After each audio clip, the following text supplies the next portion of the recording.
Kalau saya, yang bisa saya buat mungkin saja kalau misalnya Tuhan berkati dan saya melihat kita punya peluang di gaji misalnya kurang lebih 25 juta, kita katakan saja 25 juta. Sedangkan kalau kita bisa sisihkan 10 juta misalnya untuk kebutuhan, kita bisa bangun suatu lembaga apapun itu.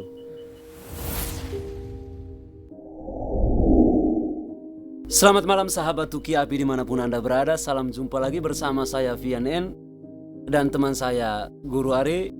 Pada kesempatan ini kita akan berbicara banyak hal tentang dunia politik bersama abang saya yang satu ini. Karena akhir-akhir ini dunia politik kita ini diwarnai banyak hal dan terlalu kompleks omong politik ini.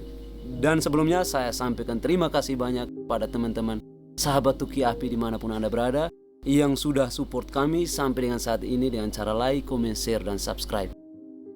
Saya tidak perlu banyak bicara lagi, saya hanya mau sampaikan anak muda jangan takut berpolitik.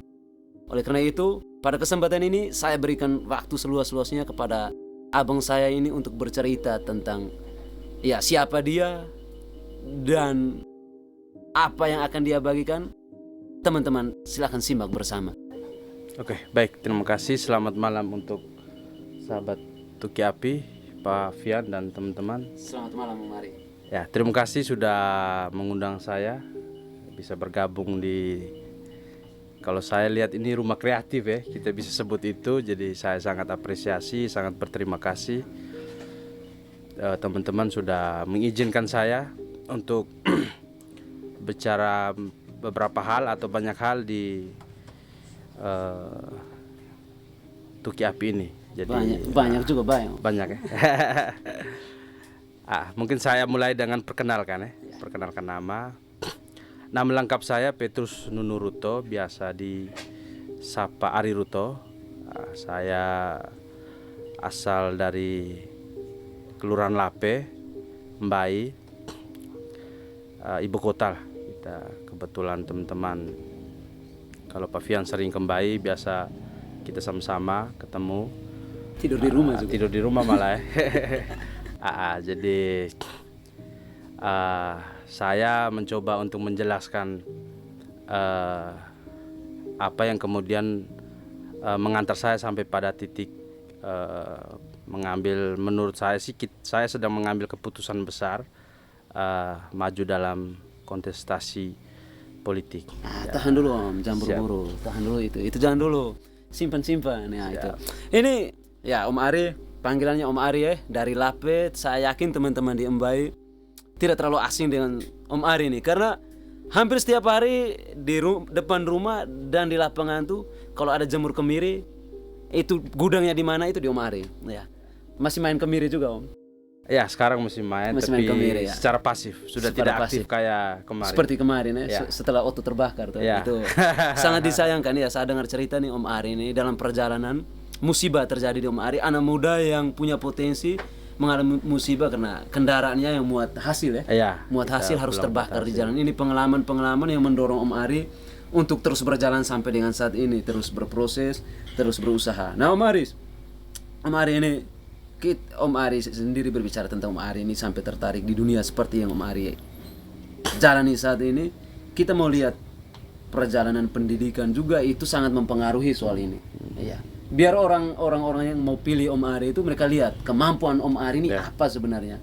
Apakah dia orang teknik sipil, apakah sarjana ekonomi, apakah seorang guru yang mau memilih untuk jalan ini. Itu juga orang perlu tahu biar mereka bisa putuskan. Siap. Ya.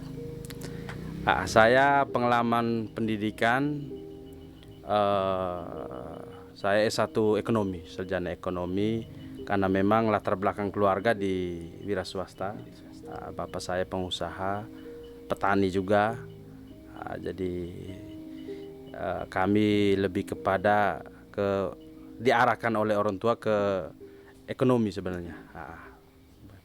Tapi dalam perjalanan perkuliahan kita sambil belajar akademis, kita juga belajar di ruang organisasi. Ya, itu yang kemudian membentuk banyak hal, membentuk karakter saya secara pribadi, yang banyak hal itu ada di organisasi. Nah, itu jadi kita bergabung dengan teman-teman di organisasi mahasiswa sampai pada tingkat bisa dibilang nasional, saya dan teman-teman. Itu yang kemudian membentuk karakter pribadi menjadi orang yang kemudian lebih banyak peduli kepada sesama. Jadi kita di organisasi belajar bagaimana kita berempati, mengurus banyak orang. Nah, itu yang kemudian yang membentuk pola pikir, sikap, serta kepribadian secara keseluruhan saya secara pribadi. Bagaimana kita mengurusi banyak orang. Jadi pandangan kita bahwa yang bisa mengurusi banyak orang itu palingan di sektor politik. Tapi jauh daripada itu, sebelum ke politik, seperti yang disampaikan oleh Om Fian tadi, kita juga di dunia pendidikan sambil kita bekerja, sambil bisnis kecil-kecilan, sampai pada terakhir kita kemiri waktu itu. Jadi kita mulai kecil-kecil, jadi memang resiko-resiko dari sebuah putusan kan pasti ada. Jadi memang tragedi kemarin kita oteledak, dan kemudian itu juga kemudian membuat kita menjadi lebih semangat ya dalam dunia bisnis. Kan jatuh bangun itu biasa. Jadi memang saya pikir itu juga peristiwa-peristiwa begitu juga salah satu yang kemudian membantu kita punya pribadi semakin kuat. Bagaimanapun peristiwa saya yang kemudian kita alami ini kan kita lebih pada ambil sisi positifnya. Itu bisnis jalan selama ini kecil-kecilan, karena kebetulan saya di Mbai, ya saya lebih ke sektor pertanian. Ya punya ya sawah lah, kita sudah pasti ya di Mbai kalau tidak kerja sawah tidak mungkin. Itu dengan ya, kalau kita ini kalau istilah kalau dulu di biasa teman-teman Jakarta bilang palu gada. Jadi kita ini apa yang orang butuh kita selalu siap untuk ada tuh palu gada tuh, apa lu butuh gue ada. Oke, baik Om Ari, ada satu hal yang mau saya gali lagi, karena saya pernah dengar cerita tentang hal Om ketika Om Jakarta nih, tapi saya ingin kembali. Orang Mbai ini sebenarnya penasaran juga deh Om Ari ini, selain Om Ari sendiri, orang tua juga orang harus perlu tahu. Karena saya yakin Om Ari seperti saat ini tuh tidak terlepas dari ya pendampingan yang dilakukan oleh orang tua nih. Saya kebetulan dilahirkan oleh orang tua yang orang tua saya, bapak nama Lambertus Ruto, mama Francisca Nuhan. Jadi latar belakang orang tua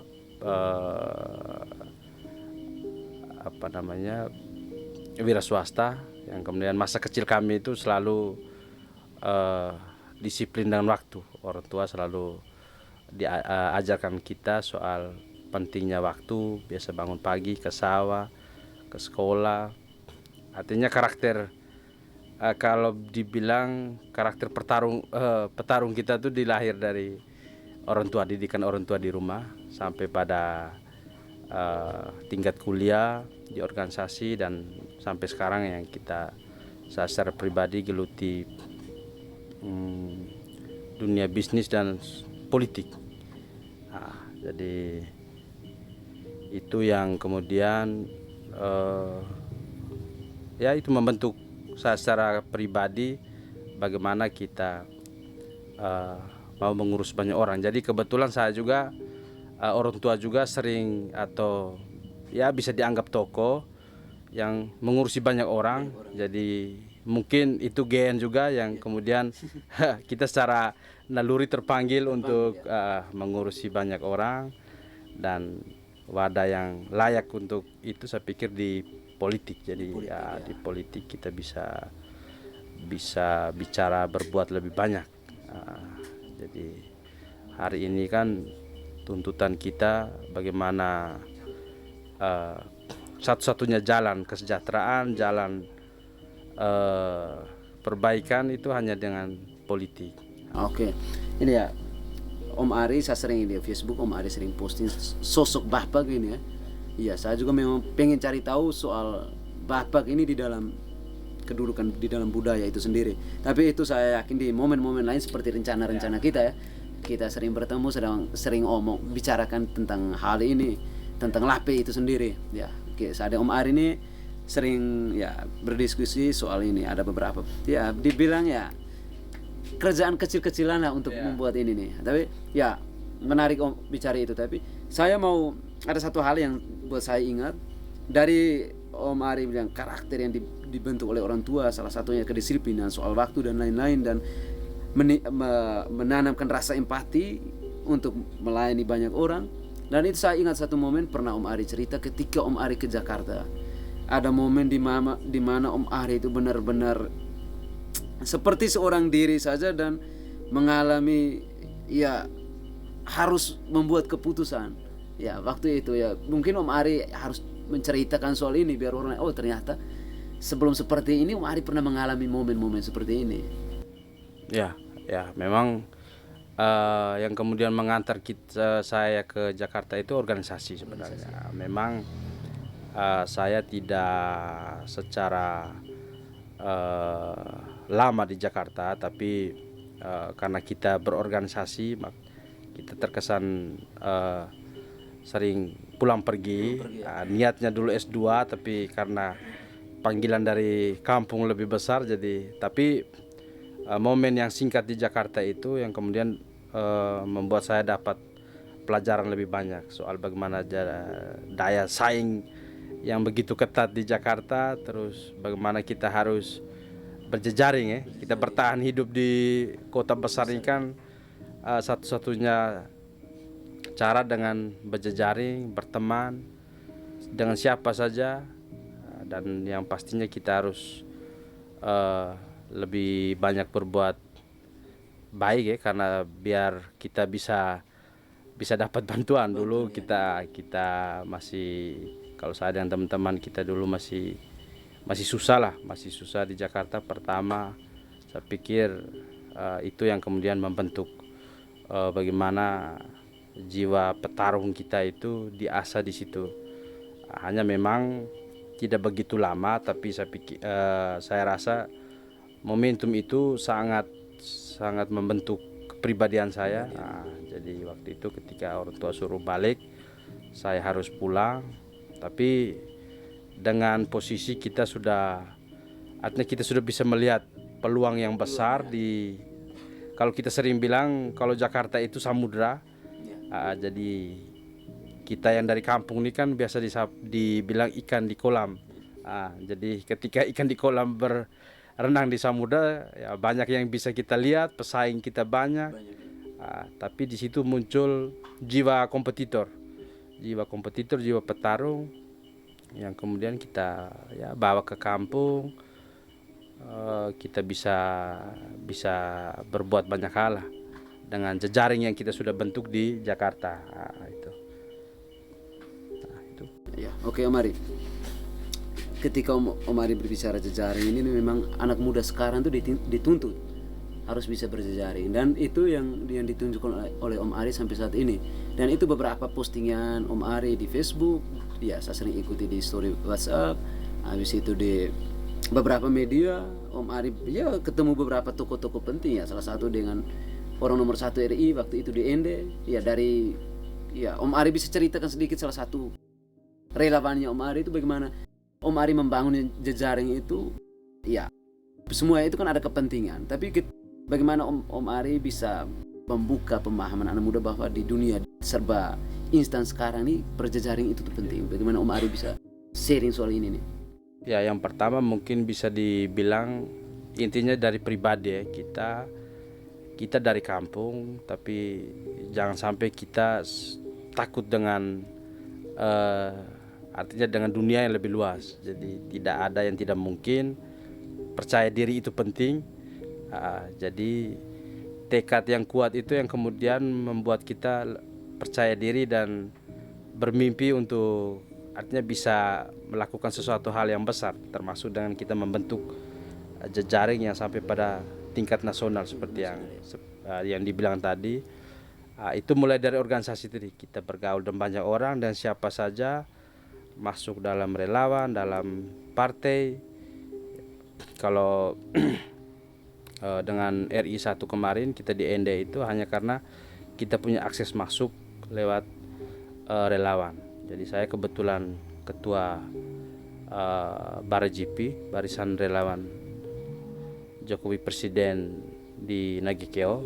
Jadi kita cukup punya akses ke RI 1, itu yang kemudian mempermudah kita untuk bisa bertemu, ya meskipun dalam atau hanya foto, tapi dengan lingkungannya kita bisa saling sharing.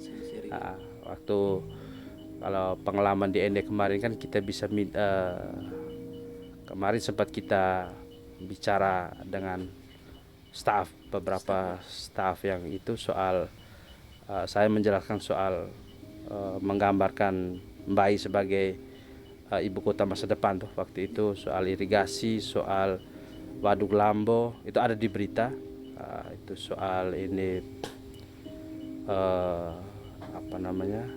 tol laut,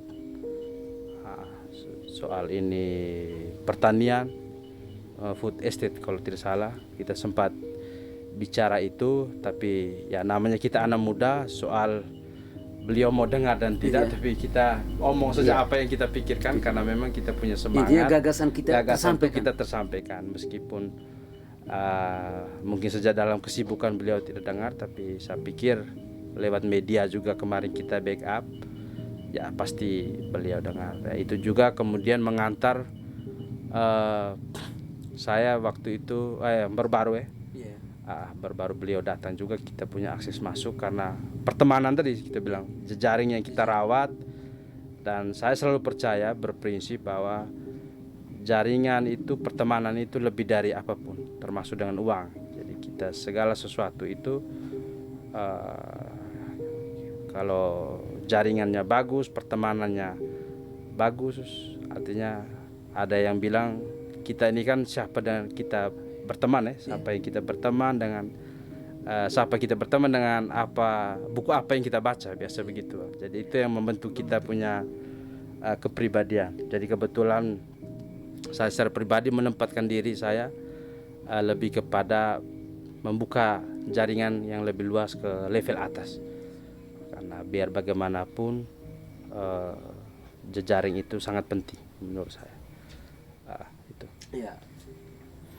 Itu soal jejaring ini. Soal jejaring akhirnya saya teringat kembali satu kegiatan yang Om Ari buat bersama teman-teman di LAPE di tahun 2022. Itu ada satu kegiatan yang rame-rame di Jakarta tuh, ada Vision Week atau apa tuh Om Ari pernah buat bersama teman-teman itu di kegiatan tahun 2022 itu. Momen apa itu Om Ari bisa mengumpulkan banyak teman-teman tuh? Tahun lalu kita buat di rumah di LAPE. Itu dengan teman-teman pemuda LAPE, muda-mudi. Kebetulan kemarin saya mendorong perempuan-perempuan dari LAPE untuk lebih kreatif. Kami bentuk tim kecil untuk waktu itu momentum hari ulang tahun NKRI, 17 Agustus. Jadi ada perlombaan, terus waktu itu kebetulan lagi trending topik Citayam. Jadi kita juga sedikit melenceng LAPE Vision Week. Ya artinya kan ini soal bagaimana kita membaca tren, momen. Itu tujuannya hanya sederhana, bahwa anak muda hanya lebih kreatif lah, kita mendorong lebih kreatif, khususnya perempuan. Kemarin kita fokus di perempuan, teman-teman perempuan kita lebih dorong karena teman-teman jamar ya bunyi motor nih, jadi teman-teman bisa mengerti ya teman-teman kalau pantau podcast kami. Memang kami di pinggir jalan, memang saya teringat ini salah satu podcast juga tuh di dekat rel kereta api.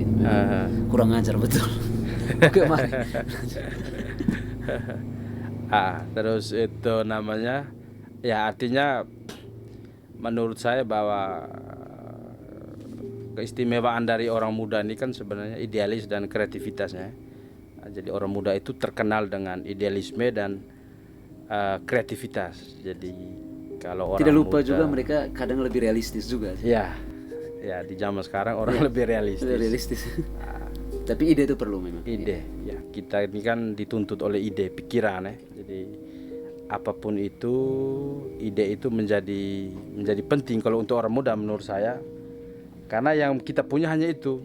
Fondasinya. Fondasi dasar kita bergerakan itu. Kita tidak punya uang, tidak punya apa-apa, kita masih muda ya. Keistimewaan kita ya palingan gagasan dan ide tadi.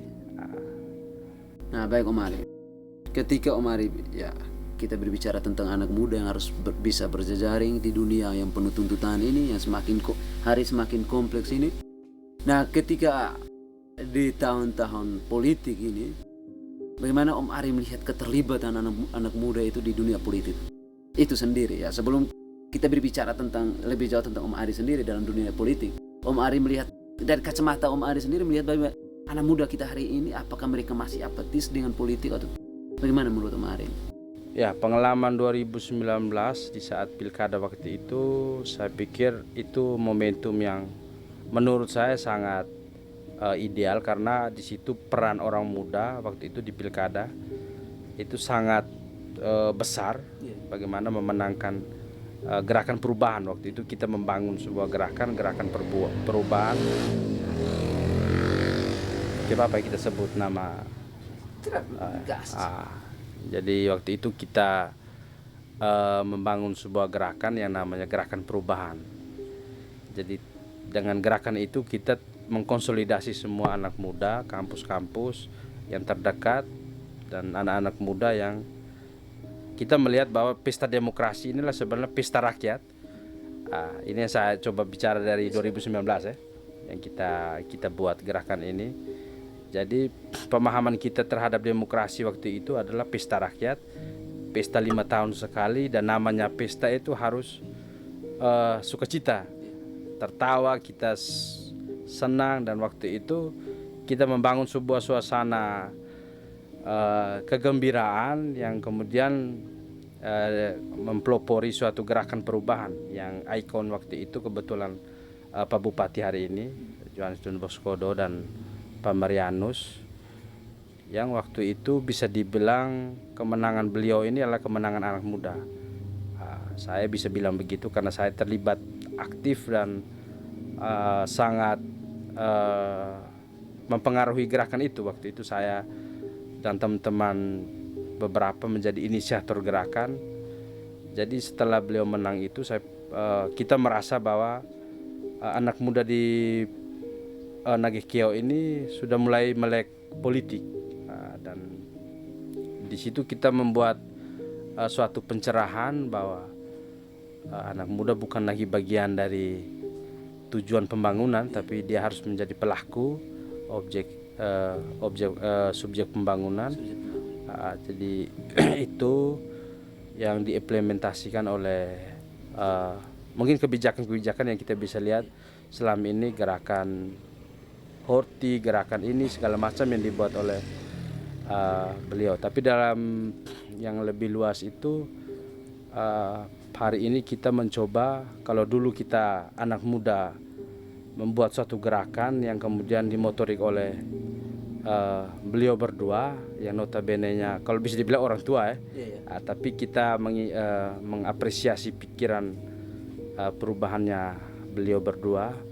Dan momentum kali ini 2024 ini menurut saya momentum yang sangat baik untuk bagaimana orang muda sudah mulai aktif dalam berpolitik. Artinya harus berani mengambil keputusan besar, keputusan kita berpolitik praktis, dan kita percaya bahwa yang bisa merubah orang muda adalah orang muda itu sendiri, karena kita mengetahui betul kebutuhan apa yang dibutuhkan oleh orang muda dan apa yang bisa kita lakukan melalui kebijakan. Mungkin saya pikir ini momentum yang baik yang bisa, dan hari ini kita bisa lihat banyak calon-calon legislatif, mungkin hampir sebagian besar partai itu punya anak muda, dan bisa dibilang pemilih juga sekarang mungkin saja pemilih terbesar mungkin anak muda. Dan saya pikir ini momentum yang baik, kita bisa menyalurkan ide gagasan yang lebih pada inti daripada kebijakan itu sendiri lewat legislatif. Nah, itu kita bicara soal nagekeo pada umumnya ya Om Ari. Saya mau dengar Om Ari sendiri bicara tentang bagaimana anak muda di ibu kota kabupaten ini di Mbai sendiri ini melihat situasi yang terjadi, ya situasi politik yang terjadi akhir-akhir ini di ibu kota itu sendiri. Bagaimana Om Ari melihat bahwa anak-anak muda di sana dengan dunia politik ini, apakah benar-benar mereka tertarik di dunia politik atau mereka sibuk dengan dunia sendiri? Karena kita tahu anak muda lebih asik dengan dunia sendiri gitu. Ya, kalau saya melihat bahwa ini sekarang anak muda sudah mulai bicara yang lebih substansif ya. Kalau di Mbai saya melihat di Ganggang anak muda sudah mulai bicara soal yang sederhananya mereka biasa bilang, kita nih masih lebih baik kita pilih sesama anak muda. Nah, itu yang kita dengar, yang artinya mereka sudah mulai berpikir, artinya mereka menentukan pilihan sudah pakai logika, meskipun mungkin dalam taraf yang sederhana, tapi saya pikir sudah ada sedikit kemajuan karena mereka sudah berpikir bahwa kita anak muda ini yang bisa urus kita ini hanya anak muda. Biar mereka punya contoh sederhana, biar kita telepon tengah malam, misalnya telepon, SMS, pakai maki juga kita lebih fleksibel menurut mereka. Ini yang saya tangkap dari kita sering duduk-duduk, mereka biasa kayak kita nih kalau besok ini segala macam kita biar pakai WA kita tidak terlalu segan karena kita seumuran begitu menurut mereka. Jadi saya pikir ini cara berpikir yang mulai maju meskipun masih agak sederhana, tapi sudah mulai mendorong ke arah yang saya pikir yang lebih baik ya menurut saya, karena hanya anak muda yang bisa lebih berpikir untuk anak muda. Dan sekarang di sudut-sudut kota, karena saya biasa menjelaskan ke teman-teman muda bahwa pertarungan kita di kota ini kan beda dengan teman-teman yang di desa misalnya. Kalau di konteks Mbai hari ini bisa dibilang Mbai adalah ibu kota Nagekeo sudah iya, tapi kota yang menurut saya dan menurut feeling saya itu menjadi kota terbesar. Karena yang pertama secara geopolitik kita posisi kita di tengah Pulau Flores ya. Tengah Pulau Flores yang kemudian berhadapan langsung dengan IKN. IKN ini kan produk nasional yang dibuat oleh Pak Presiden. Kalau kita bisa lihat di peta itu, teman-teman bisa cek. Mbai secara geopolitik itu diuntungkan karena berhadapan langsung sama IKN. Karena kurang lebih kemarin kita biasa diskusi dengan teman-teman Jakarta itu, menurut mereka Mbai ini kalau ke IKN pakai kapal dia hanya 24 jam satu hari. Kalau pakai pesawat, kalau besok-besok Mbai ada ada bandara itu kurang lebih 30 menit. Secara geopolitik itu ini sudah menjadi peluang besar yang tergantung kita mensikapi seperti apa. Terus yang kita lihat dari perubahan sekarang ini kan soal lintas utara. Kalau teman-teman bisa lihat lintas utara Flores sekarang ini kan sudah sangat mulus, hampir 100%, kurang lebih lagi 20-an atau 10% yang belum selesai ke arah Manggarai. Dan perubahan ini membuat kita menganalisa bahwa kita ini tidak lama lagi sudah menjadi ibu kota yang akan dikunjungi banyak orang. Jadi kalau memang anak muda hari ini belum menyiapkan secara betul, yang khusus di perkotaan itu saya pikir sangat disayangkan, karena semua hal yang bisa kita buat itu hanya dengan jalur politik. Jadi gerakan perubahan yang lebih cepat itu hanya bisa dibuat oleh kebijakan-kebijakan yang di sektor politik. Kalau misalnya anak muda tidak melek politik, saya pikir rugi karena tidak lama lagi feeling saya dengan kehadiran Pak Presiden kemarin juga menjadi simbol. Sebenarnya ini menjadi simbol bahwa Mbai sudah masuk dalam agenda nasional. Ini feeling saya, tapi saya merasa itu karena bagaimana kalau Mbae tidak jadi ibu kota, sedang dari kita melihat infrastruktur dasar misalnya air baku yang sedang disiapkan waduk hari ini, terus lumbung pangan misalnya. Lumbung pangan itu Mbae kan hampir dengan 6.000 hektar dataran Mbae itu persawahan. Oke baik Om Ari, kita geser sedikit ya. Kita geser, bukan gerakan 1.000 rupiah atau gerakan 1.000 suara. Amin. Oh itu harus Ya. kalau soal ini itu Om Ari, memang selain apa hal yang kita bicarakan tentang bagaimana keterlibatan anak muda pada umumnya, saya mau Om Ari bicara sedikit banyak juga lebih baik lagi tentang ya isu-isu kita yang terjadi akhir-akhir ini.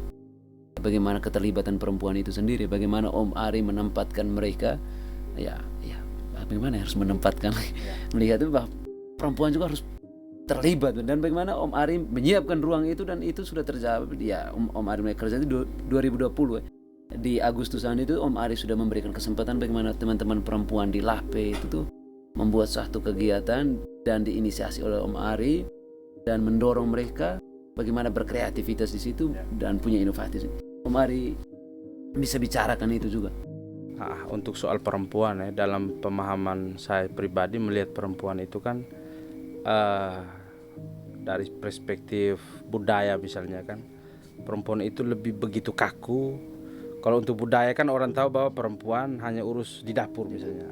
Tapi hari ini kan perubahan globalisasi ini kan yang kemudian suka tidak suka, mau tidak mau bergeser dia punya tatanan budaya. Jadi memang untuk menanggapi situasi seperti ini, mau tidak mau perempuan sudah harus lebih, yang kalau sering kita katakan gender, tapi itu tidak hanya slogan loh. Kita mau supaya perempuan lebih proaktif, ambil di segala bidang, yang kemudian tidak hanya kemudian mereka menjadi, artinya perempuan tidak kemudian berpikir mereka dilahirkan untuk menjadi hanya untuk menjalankan istri keputusan. Menjalankan keputusan salah satu, atau hanya menjadi istri dan ibu dari anak-anak. Tapi di samping itu juga mereka perlu mengekspresikan diri. Mungkin ada hal-hal yang hari ini kalau kita lihat secara internasional misalnya global itu, perempuan di luar negeri sudah sangat maju. Ada yang sopir bus misalnya, ada yang ini pemimpin malah terlibat dalam dunia politik praktis. Dan saya pikir kita sudah harus mulai, karena perubahan itu begitu cepat. Ya, salah satunya kita kemarin kita mendorong melibatkan teman-teman khusus untuk adik-adik perempuan ini melakukan kreatif sebisa mereka. Nah, dan saya kemudian melihat juga ketika kita di kali lalu kita terlibat dalam diskusi-diskusi intelektual tingkat nasional misalnya. Jadi peran kita sebagai anak muda itu kan ditentukan, kualitas kita punya diri ini kan ditentukan sebenarnya oleh siapa ibu kita. Jadi saya pikir ibu itu menjadi sangat penting, karena di samping menyiapkan makanan misalnya di dapur, tapi beliau juga harus menyiapkan kader. Jadi kaderisasi alamiah itu berasal dari ibu, dan ibu yang paling dekat dengan kita sebenarnya. Karakter kita tuh lebih terbentuk kalau dari bayi itu kan kita lihat di ibu. Seorang anak dia tidak stunting misalnya, itu kan tergantung dari pola hidup sehat ibu, dan ibu tuh sangat mempengaruhi peradaban kalau kita mau lebih luas itu. Dan sekarang kita sudah masuk di era yang sangat modern, dan sudah harusnya kebijakan itu harus lebih pro perempuan. Contoh misalnya isu stunting misalnya sekarang yang lagi tren. Ya sebenarnya kan stunting ini kan yang kita harus perbaiki ini kan ibunya. Sebelum kita omong tentang janin misalnya, kalau ibu disiapkan secara baik segala macam, saya pikir generasi kita ya itu sangat ditentukan oleh seorang ibu. Dan itu yang kemudian saya melihat bahwa sudah harus kita mulai berpikir dan bertindak dari apa yang kita bisa mulai saja dulu. Secara politik kita sangat seharusnya kita sudah harus lebih fokus ke persiapan generasi misalnya. Di situ peran ibu sangat penting menurut saya. Vital sekali peran. Vital. Ya, pada akhirnya perempuan juga tidak hanya menjalankan keputusan yang dibuat oleh laki-laki ya, tetapi perempuan juga harus terlibat dan bisa memutuskan. Ya, perempuan terlibat dalam membuat keputusan, jangan sampai ya kita bilang ya perempuan lebih banyak harus di dapur, akhirnya tidak bergerak maju dan pada akhirnya bergerak mundur karena ruang sudah sempit, habis pada akhirnya mereka tidak bisa untuk bergerak lebih jauh karena selalu dibatasi karena orang pada umumnya kita ya hidup di tengah budaya kita seperti ini. Tidak, kamu di belakang. Tidak, kita harus memberikan lebih banyak ruang. Dan apa yang sudah dimulai oleh Om Ari, harapan saya ya bukan hanya di Lape saja Om Ari bisa gerakan itu, ya di Embai pada umumnya juga bisa bergerak lebih jauh, mengumpulkan teman-teman mudi untuk bisa berkreatif. Di situ mereka bisa menunjukkan dan memberikan ruang. Ya, ketika diberikan ruang, mereka saling support di antara mereka dan kita di luar itu memberikan support. Nah, soal hal ini memang banyak hal yang sering terjadi akhir-akhir ini. Tapi Om Ari sudah mulai itu dan saya mau lihat apa yang mau Om Ari buat bukan karena Om Ari sebagai seorang caleg, ya, tapi Om Ari sebagai orang muda memberikan ruang dan apa yang Om Ari mau lakukan dengan anak muda ini. Ya, saya melihat dalam 5 tahun terakhir ini ketika saya bergumul dengan lingkungan politik, bisa dibilang saya kebetulan stafnya Kak Angelo di DPD,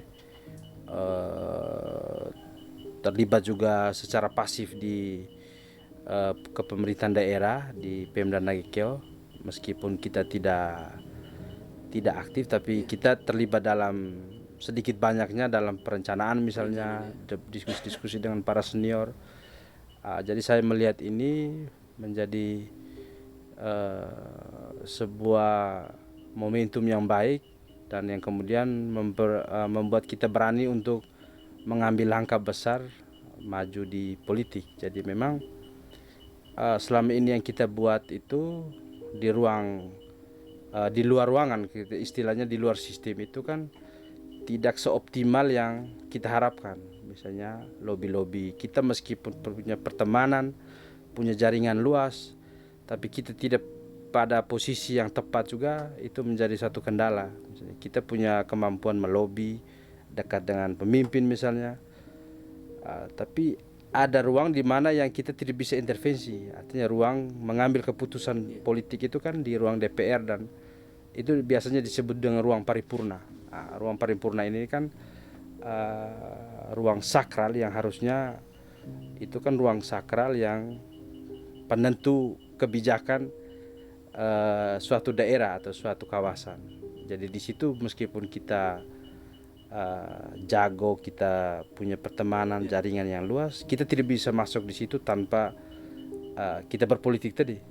Karena kita punya keterbatasan itu, saya melihat ini menjadi refleksi pribadi saya bahwa kita bisa melakukan perubahan, kita bisa ngomong di bupati karena dekat dengan abang-abang kita di DPR, tapi dalam situasi-situasi tertentu misalnya di paripurna kita tidak bisa terlibat karena kita tidak DPR misalnya begitu. Itu yang kemudian saya berpikir bahwa kita kalau mau lebih optimal ya harus masuk dalam sistem apapun itu. Dan cara satu-satunya masuk dalam sistem ya lewat partai politik dan menang pemilu, menang pemilu sebagai legislator. Dan saya melihat kalau kita di dalam kita banyak hal yang kita bisa buat. Kita punya pengalaman waktu itu bagaimana kita mendorong salah satu kader terbaik, Kak Angelo kita biasa sebut, Kak Angelo ini kan kita dorong waktu 5 tahun lalu di DPD. Meskipun kewenangan terbatas dan lain sebagainya sebagai perwakilan daerah, tapi yang bisa kita buat, kita mencoba untuk membuat suatu gerakan yang lebih kreatif, saya bilang, artinya mengatur gaji misalnya, gaji yang kita peroleh. Jadi kewenangan DPR ini kan, kalau saya pribadi melihat ke depan itu kan DPR sangat punya potensi, di samping dia bisa mempengaruhi kebijakan misalnya, tapi dia juga bisa mengatur haknya seperti pokir misalnya, terus lebih pada gaji misalnya. Kalau saya, yang bisa saya buat mungkin saja kalau misalnya Tuhan berkati dan saya melihat kita punya peluang di gaji misalnya, kurang lebih 25 juta, kita katakan saja 25 juta. Sedangkan kalau kita bisa sisihkan 10 juta misalnya untuk kebutuhan, kita bisa bangun suatu lembaga apapun itu. Tapi dalam hitungan saya ini kan pertarungan yang paling besar terjadi di lapangan ini kan soal ekonomi. Saya pikir anak muda itu kendala paling utama itu ekonomi. Apapun itu. Kalau kita mau kreatif bagaimana, jago bagaimana, tapi kalau ekonomi kita rapuh, ya kita hanya jadi bulan-bulanan para elit kapitalis tuh. Jadi memang saya punya pikiran bahwa ke depan kalau misalnya kita diberkati, saya bisa sisihkan 10 juta. Misalnya, contoh lah, kita ambil contoh dari 25 juta, kita hidup dengan 15, dan kita bisa atur 10 juta misalnya, kita bangun suatu lembaga. Kebetulan kita di Dapil 1 ini kan peluang bisnis paling bagus menurut saya itu kan pertanian.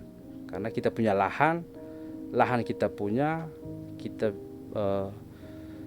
artinya banyak modal yang tidak banyak modal yang kita keluar sebenarnya. Kalau kita bisa optimalkan betul itu lahan, baik itu horti maupun padi misalnya.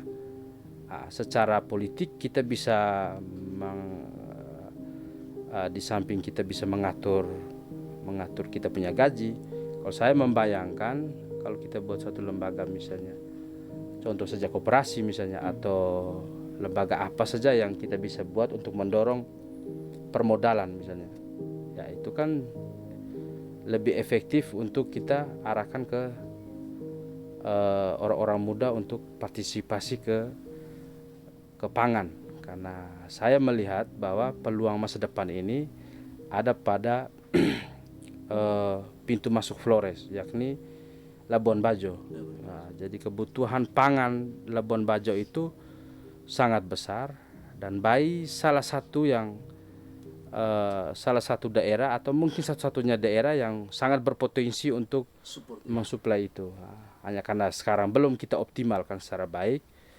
Makanya saya pikir momentum ini menjadi penting untuk kita diskusi yang lebih sempurna. Tapi secara kasar saya berpikir dengan modal yang ada, kalau 10 juta saya sisihkan 1 tahun, kita bisa dapat dengan 120 juta misalnya.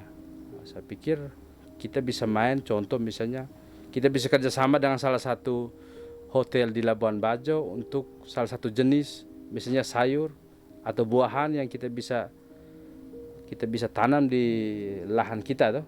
Dengan kita punya modal yang itu, mungkin kita bisa berpartner dengan tim-tim yang lain, dan saya pikir sangat berpotensi kalau kita bisa lebih fokus ke situ. Karena memang selama ini yang terjadi adalah anak muda susah bertani, teman-teman ini, bukan karena mereka tidak mau, tapi karena memang yang pertama mereka punya lahan tapi susah pasar misalnya, pasar kesulitan, modal apalagi susah. Ini yang kemudian saya melihat yang bisa kita buat, ya seperti yang saya gambarkan secara kasar tadi, kebutuhan modal ini. Kita orang muda, saya punya pengalaman dulu, saya habis kuliah, mau pinjam uang saja jangankan di lembaga keuangan, di tetangga saja, keluarga saja susah. Karena belum ada kepercayaan ke kita tuh. Meskipun kita jual ide segala macam, Nah, ini yang refleksi ini yang kemudian saya melihat bahwa oh, anak muda ini sebenarnya kendala di situ. Yang pertama, modal untuk kerja, uang lah lebih kepada itu.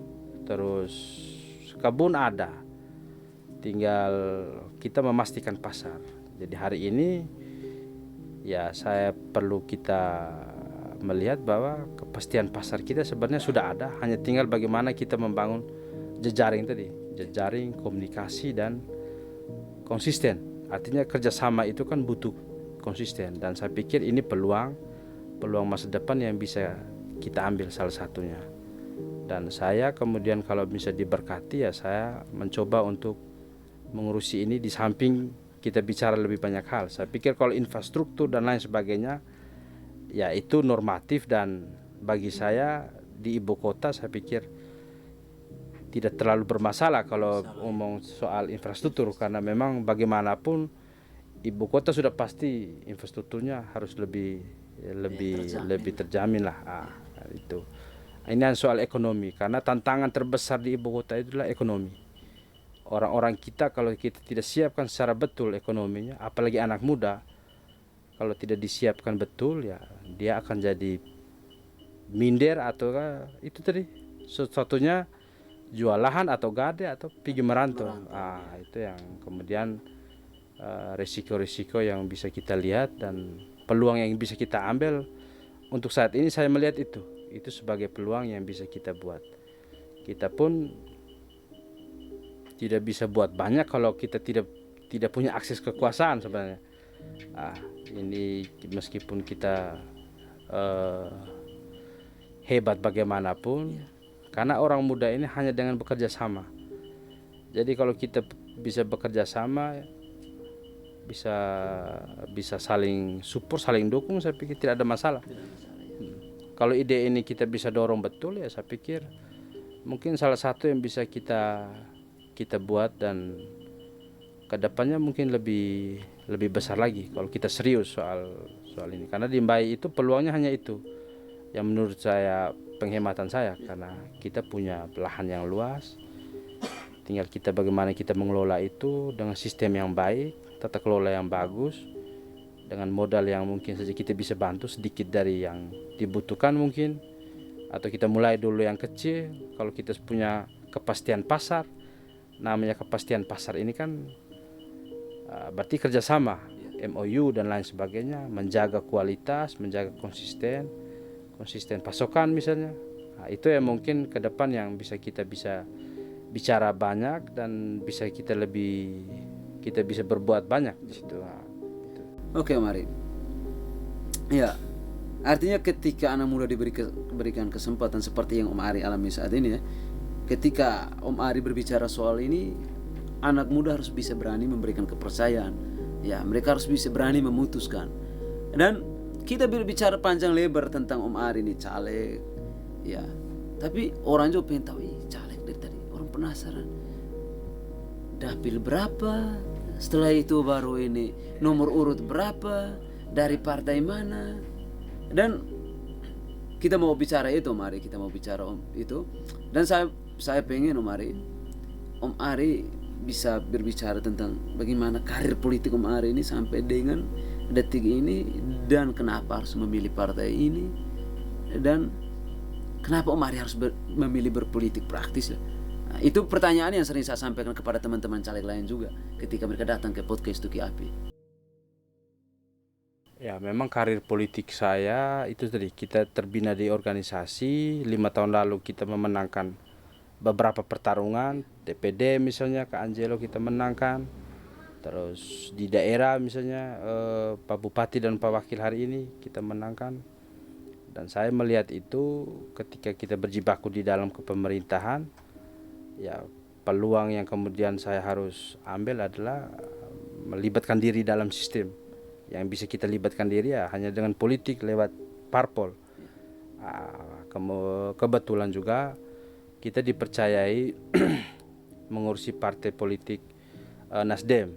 Kebetulan Nasdem Nagekeo, saya wakil ketuanya di Pak Johannes Don Boskodo, bupati kita saat ini, yang sedikit lagi hampir tanggal 23 paripurna, hampir selesai. Dan kenapa saya saya terlibat di partai politik, karena saya melihat kebutuhan daerah begitu besar terhadap sosok Dr. Don. Ini pandangan objektif saya, karena teman-teman bisa melihat perubahan kita 5 tahun ini, dan saya melihat karakter yang kuat kepemimpinan tuh untuk saat ini saya lihat ada di Dr. Don. Dan saya mengagumi beliau, yang kemudian saya melihat ini yang bisa saya pelajari dari sosok beliau dan terlibat dalam partai yang sama. Dan ini soal kenapa Nasdem, karena beliau ketua, dan di Nasdem juga itu kan slogannya itu kan salam perubahan, restorasi namanya. Jadi sangat connect dengan gerakan awal kita waktu itu untuk perubahan, namanya gerakan perubahan. Kebetulan juga di Nasdem kita pengurus, dan Pak Bupati sebagai ketua, Pak Johannes Don Bosco Do sebagai ketua juga sangat melek dengan anak muda. Dia memberi ruang yang seluas-luasnya kepada saya secara pribadi untuk terlibat secara aktif di dunia politik. Yang kemudian menjadi calon legislatif dari Dapil 1 Asesa Selatan dan Wolowai. Yang kemudian saya di urutan nomor 4. Nomor 4 di Partai Nasdem, Dapil 1 Asesa Selatan dan Wolowai. Nah itu ya, ketika Om Ari bicara tentang keterlibatan Om Ari dalam dunia politik, bagaimana akhirnya Om Ari bertahan sampai hari ini, dan harusnya ya, lurus tidaknya itu memang menarik sekali. Itu ya proses ya, dalam proses perpolitikan kita hari ini memang ada hal-hal yang di luar dugaan kita. Kadang kita merasa bahwa kita harus kerja semaksimal mungkin, tapi kita dihadapkan di dalam sistem yang memang akhirnya memaksa kita untuk ya kita bisa mengambil jeda. Tapi dalam waktu yang bersamaan kita sedang menyiapkan sesuatu. Ya, banyak strategi tadi yang disampaikan Om Ari adalah bicara tentang bagaimana anak muda khususnya di Mbai yang harus disiapkan adalah modal dan mengolah lahan yang ada. Di samping itu ya Om Ari juga punya strategi-strategi lain untuk persiapan-persiapan ke depan. Yang saya yakin Om Ari tidak perlu sampaikan di sini. Ya, itu strategi masing-masing dari setiap orang ya, dan punya strategi-strategi lain, dan itu menarik. Ya, saya tidak bilang ini penghujung kita berbagi cerita di podcast Tuki Api ini.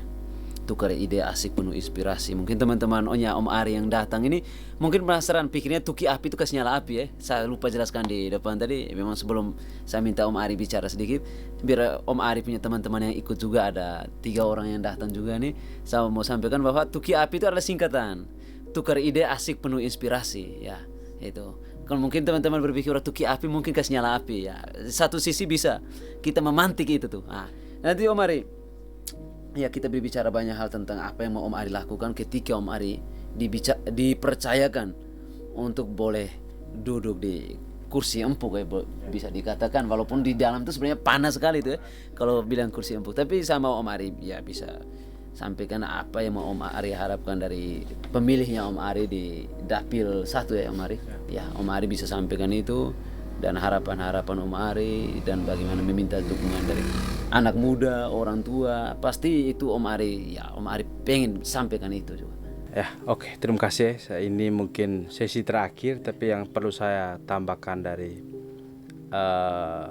yang kita bicarakan tadi soal niat politik misalnya, yang saya percaya bahwa politik itu pengabdian. Kita mengabdi, dan namanya pengabdian tuh harapan kita adalah masyarakat.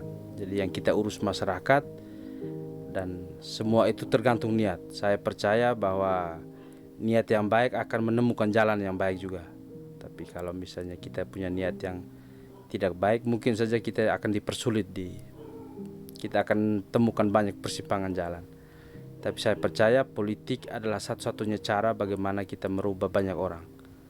Kalau kita merubah sendiri ya kita bisa bekerja apa saja, tapi bicara banyak orang, bicara kaum, bicara kepentingan wilayah, ya kita harus berpolitik. Risiko dari politik adalah kalah dan keluar dari gelanggang.